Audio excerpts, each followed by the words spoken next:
Welcome back. आगाज में सबसे पहले बात करेंगे भारत के साथ वाहिद इख्तलाफ कश्मीर पर है जो सिर्फ बातचीत से हल हो सकता है। वजीर आजम इमरान खान का श्रीलंका में ट्रेड एंड इन्वेस्टमेंट कॉन्फ्रेंस से खिताब, कहा जंग या तनाज़ात किसी भी मसले का हल नहीं है। दुश्मनी का हिस्सा बनने के बजाय ममालिक को करीब लाने के लिए किरदार अदा करना चाहते हैं।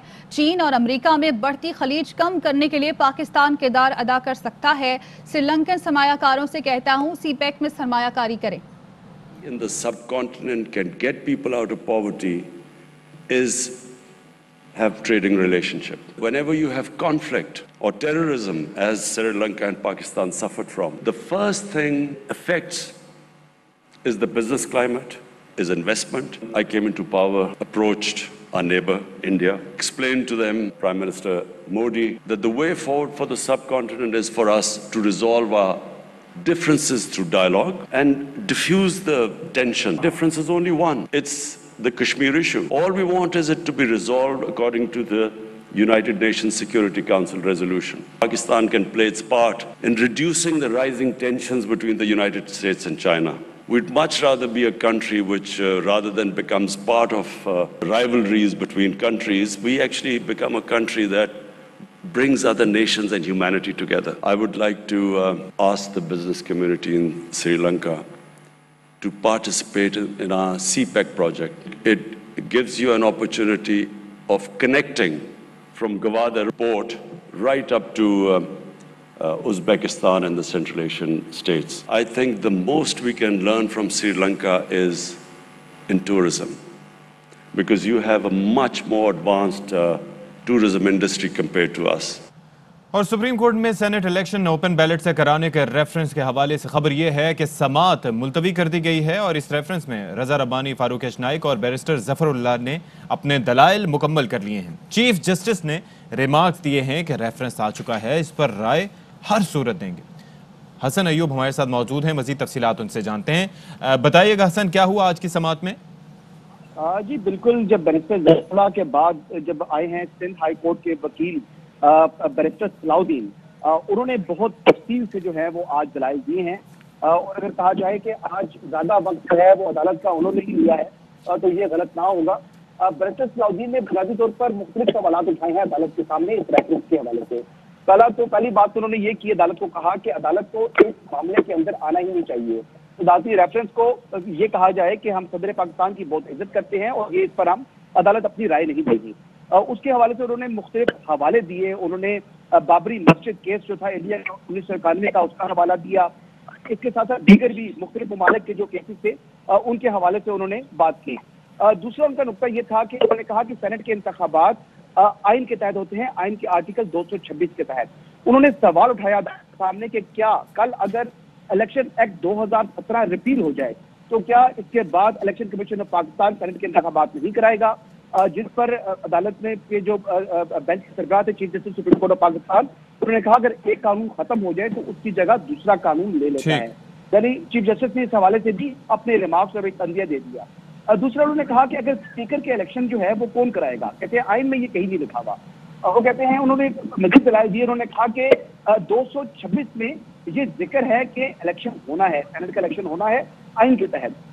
उसमें नॉमिनेशन पेपर्स या उसकी जो दीगर नीटी ग्रिटीज होती है इलेक्शन के, ये तफसीलात नहीं है और होनी भी नहीं चाहिए। अभी जो है बैरिस्टर सलाउद्दीन के दलाइल मुकम्मल हो चुके हैं और कल जो है उम्मीद की जा सकती है कि ये केस जो है कंक्लूड हो जाएगा। जी बहुत शुक्रिया आपका हसन अयूब, आपने तफसीलात दी। लाहौर हाई कोर्ट ने आमदन से ज़ायद एहसासात केस में पंजाब असम्बली में अपोजिशन लीडर हमजा शहबाज की जमानत मंजूर कर ली है। अदालत ने 1-1 करोड़ के 2 मचलके जमा करवाने का हुक्म दिया है। हमजा शहबाज की इससे कबल रमजान शुगर मिल्स में हाई कोर्ट से जमानत मंजूर हो चुकी है। हमजा शहबाज के वकील आजम नज़ीर तारिर ने बताया कि हमजा शहबाज 20 माह से जेल में हैं। अगर हमजा शहबाज मुकदमे से बरी हो जाते हैं तो इस केस में तो फिर इतना अरसा कैद रखने का हिसाब कौन देगा। गिरफ्तारी के 14 माह बाद रेफरेंस फाल हुआ, 17 माह बाद फर्द जुर्म आयद हुई। Senator Faisal Javed supreme court के बाहर गुफ्तगू कर रहे हैं। तो पार्टियों ने कहा जी खैबर पख्तूनख्वा में धांधली हुई है। इमरान खान साहब ने कहा मैं पूरा इलेक्शन दोबारा कराता हूँ खैबर पख्तूनख्वा में। ये भी इमरान खान ने ऑफर दी थी। इंडियन बैट्समैन वाली मिसाल रिपीट करूंगा, श्रीकांत सर लाता हुआ जा रहा था कि आउट नहीं, इमरान खान ने कहा दोबारा बैटिंग करो, फिर आउट किया।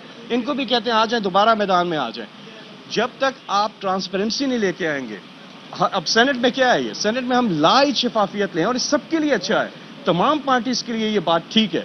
और इमरान खान साहब यही चाहते हैं कि हर सतह पर जो है करप्शन का खात्मा किया जाए। सवाल जो है आज सिंध हाई कोर्ट बार के वकील ने उठाया, उन्होंने कहा कि सुप्रीम कोर्ट के सामने मामला इतराक का नहीं है, या क्या होना चाहिए या क्या नहीं होना चाहिए। जो एग्जिस्टिंग लॉ है उसके अंदर उन्होंने कहा कि वो बड़ा वाज़ेह है, 226 अगर 226 के तहत अगर इलेक्शन होने हैं तो उसको पार्लियामेंट अमेंड कर सकता है, और आप पार्लियामेंटेरियन हैं तो पार्लियामेंट उसको अमेंड कर लेंगे। देखिए, करना तो पार्लियामेंट ही नहीं है। बात यह है कि 226 में जब बात हो जाती है कि अंडर द कॉन्स्टिट्यूशन अगर एक इलेक्शन है, और मौसूस अदालत ये कहते हैं कि मेंबर्स ऑफ द सेनेट का इलेक्शन भी अंडर द कॉन्स्टिट्यूशन, फिर ज़ाहिर है हमें इसके लिए आईनी तरमीम की जरूरत होगी। लेकिन वहाँ एक्सप्लिसिटली इलेक्शन एक्ट के अंदर प्रोसीजर दे दिया सेनेट की इलेक्शन का भी। तो हम समझते हैं कि प्रोसीजर अगर हम चेंज कर दें इलेक्शन एक्ट के अंदर, जो सिंपल मेजोरिटी ऑर्डिनेंस से भी हो सकता है, तो ये बहस है। तो मौसूस अदालत का आप बिल्कुल ठीक कह रहे हैं, फैसला आएगा तो पता चलेगा। जी प्रोफेसर जावेद साहब, क्या ये शफाफियत सिर्फ ओपन बैलेटिंग से आएगी या कोई और दूसरा रास्ता भी है? देखिए, ओपन बैलेट हो या आइडेंटिफाइबल बैलेट भी हो जाए। आपका नाम नवाज शरीफ है ना? आप तो अदालतों से भागते हैं, लेकिन आप अदालत आए हो। अच्छा, डेली आते हैं। आइडेंटिफाइबल भी वोट हो तो शफाफियत आ जाएगी, क्योंकि यहाँ चोरी का रास्ता बनाया। तो इस्लामाबाद से ये मनाजिर आप देख रहे थे, और सेनेटर फैसल जावेद जो कि तहरीक इंसाफ के रहनुमा है, अब मीडिया के नुमाइंदों से गुफ्तगू कर रहे थे। मरियम नवाज कहती हैं हम इस इलेक्शन को नहीं मान सकते, पूरे डस्का का इलेक्शन दोबारा होना चाहिए, रीपोलिंग की दरख्वास्त की है, चीफ इलेक्शन कमिश्नर के पास वोट की इज्जत कराने का मौका है, सुप्रीम कोर्ट से दरख्वास्त है सेनेट इलेक्शन में पार्टी ना बने, इससे इमरान खान की डूबती कश्ती को सहारा मिलेगा। ब्लेटेंट नेकेड धांधली के बावजूद जब मुस्लिम लीग तब भी जीत रही थी अल्हम्दुलिल्लाह, तो इन्होंने क्या किया, इन्होंने धुंध की आड़ में वो 20 अफसरान को ये अगवा कर लिया। ये इलेक्शन कमीशन की अपनी प्रेस रिलीज रही है। 20 हलकों का या 20 पोलिंग स्टेशंस का किस तरह से मान लूँ रीपोल? मुझे तो पूरे हलके का, मेरे पूरे डस्का का वोट छीना गया, हम कैसे मान लें उसको? हम नहीं मान सकते। और इलेक्शन कमीशन से मैं ये रिक्वेस्ट भी करती हूँ कि ना सिर्फ ये कि हमें रीपोल पूरे हलके का दिया जाए, डस्का का, बल्कि जो भी जिम्मेदारान हैं, चाहे वो IB के ऑफिसर्स हैं, चाहे वो किसी और इदारे के ऑफिसर्स हैं, चीफ इलेक्शन कमिश्नर से कि ये आपके पास मौका है, आपका जो ECP है एक कौमी इदारा है, और वोट की इज़्ज़त करवाना ये आपके पास शायद पहला और आखिरी मौका है कि ये आईनी शिक है, इसके अंदर कोई तरमीम अगर लानी है तो वो पार्लियामेंट कर सकती है, लेकिन वो ये जाली हुकूमत नहीं कर सकती। ये इख्तियार सुप्रीम कोर्ट के पास नहीं है। सुप्रीम कोर्ट को पहले भी ये रिक्वेस्ट कर चुकी हूँ कि ये एक सियासी मसला है, आप इसमें पार्टी ना बने, क्योंकि ये परसेप्शन उसका यही आएगा कि इमरान खान की डूबती हुई कश्ती को बचाने के लिए, तहरीक इंसाफ की डूबती हुई कश्ती को बचाने के लिए अगर सुप्रीम कोर्ट इमरान खान साहब को कोई रिलीफ देता है तो पाकिस्तान की अवाम उसको एक बायस्ड फैसला समझेगी। पंजाब, खैबर पख्तूनख्वा और बलूचिस्तान से सेनेट इंतखाबात लड़ने वाले उम्मीदवारों की हतमी फहरिस्त जारी कर दी गई है। पंजाब से 22, खैबर पख्तूनख्वा से 41 और बलूचिस्तान से 36 उम्मीदवार सेनेट के मैदान में हैं।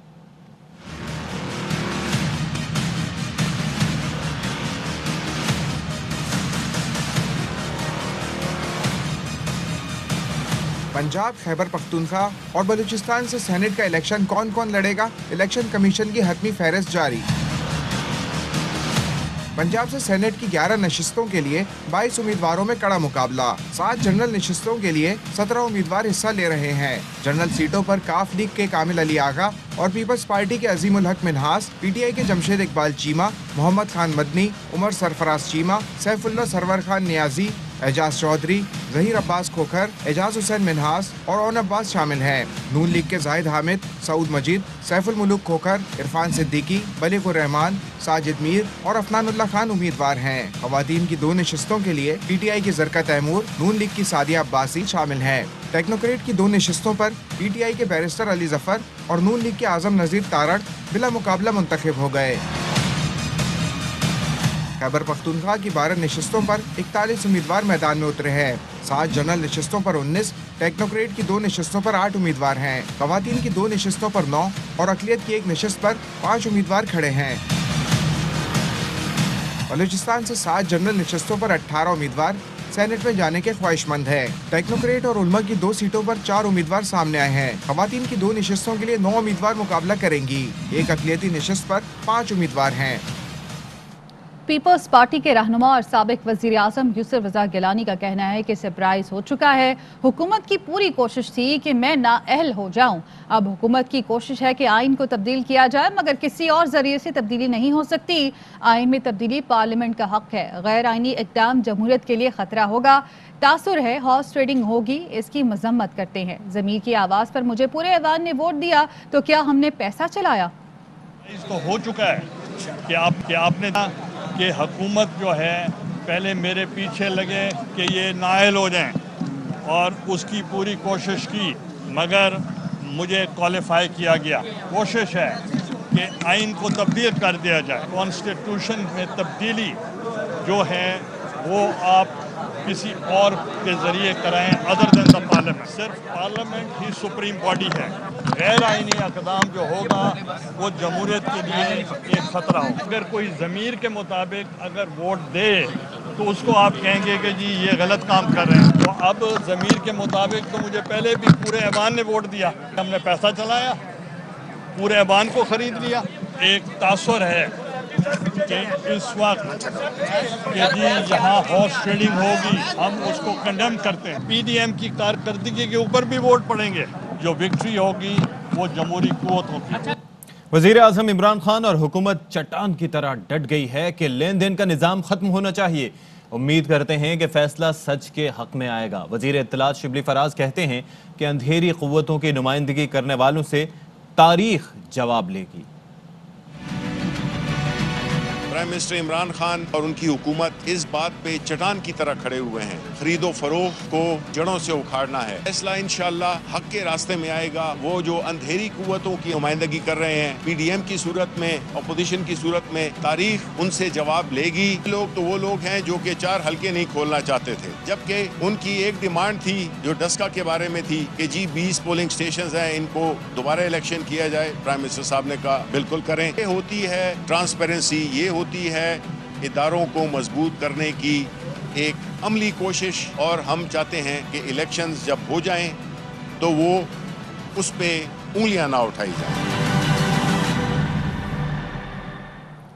पीपल्स पार्टी के रहनुमा शरी रहमान कहती हैं डस्का की धुन ने हुक्मरानों को बेनकाब कर दिया। ज़िमनी इलेक्शन से वाज़ेह हो गया कि तब्दीली सरकार अब यतीम हो चुकी है।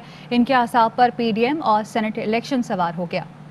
डस्का की धुन ने तो आपको इनको ऑलरेडी एक्सपोज कर दिया है। बाई इलेक्शंस की जो सूरत हाल है उससे तो वाज़ेह हो गया है कि यजीदी सरकार अब यतीम सरकार हो गई है। अवाम इनके पीछे नहीं है। 8 बाई इलेक्शंस ने अपना, लोगों ने, अवाम ने अपना फैसला सुना दिया है। इनके असाब पे इस वक्त PDM सवार हो गई है। इनके असाब पे सेनेट इलेक्शन इसलिए सवार हो गया कि इनके अपने भगोड़े इनके काबू में नहीं है। इन्होंने पहले भी धांधली की है 2018 में। अब इलेक्शन कमीशन इनके सामने खड़ा हो गया है। वज़ीर आज़म इमरान खान और श्रीलंका के सदर की मुलाकात। इस हवाले से जारी एलामी में कहा गया है कि दोनों रहनुमाओं ने पाक श्रीलंका ताल्लुकात की मजबूती पर तबादला ख्याल किया। वज़ीर आज़म ने मजबूत इक़्तिसादी शराकतदारी की अहमियत को उजागर किया और CPEC के ज़रिए खुशहाली के मौक़े बढ़ाने पर जोर दिया। पाकिस्तान और श्रीलंका हमेशा एक दूसरे के साथ खड़े हैं। श्रीलंका के लिए पाकिस्तान मजहबी सयाहत के लिए अहम मकाम बन सकता है। वज़ीर आज़म ने पाकिस्तान में बुद्ध मत के तारीखी विरसे से मुताल्लिक भी बताया।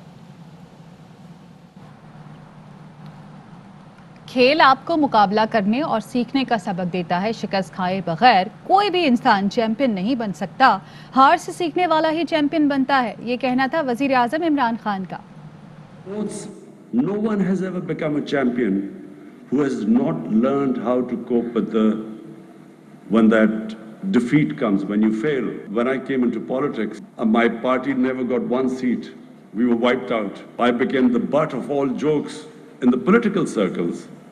And I must say I was very naive politically. For almost 14 years, people laughed at me. I always thought that this guy will never ever make it.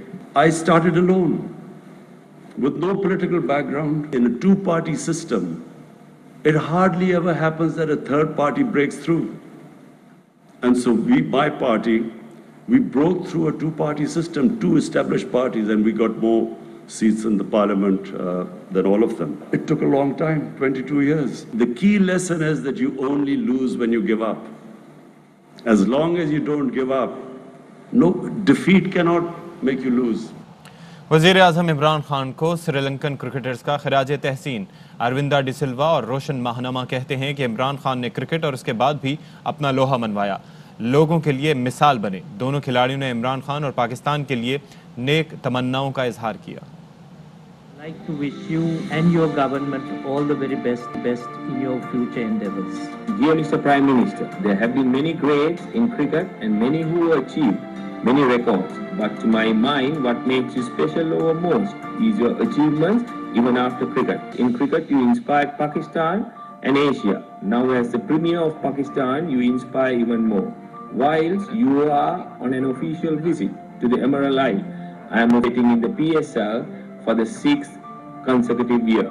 I wanted to pay gratitude to the people of Pakistan for being a true friend of Sri Lanka. I wish you peace of mind, happiness and continued success and welcome you once more to Sri Lanka. खबरें और भी हैं, लेकिन यहाँ वक्त हुआ है एक ब्रेक का।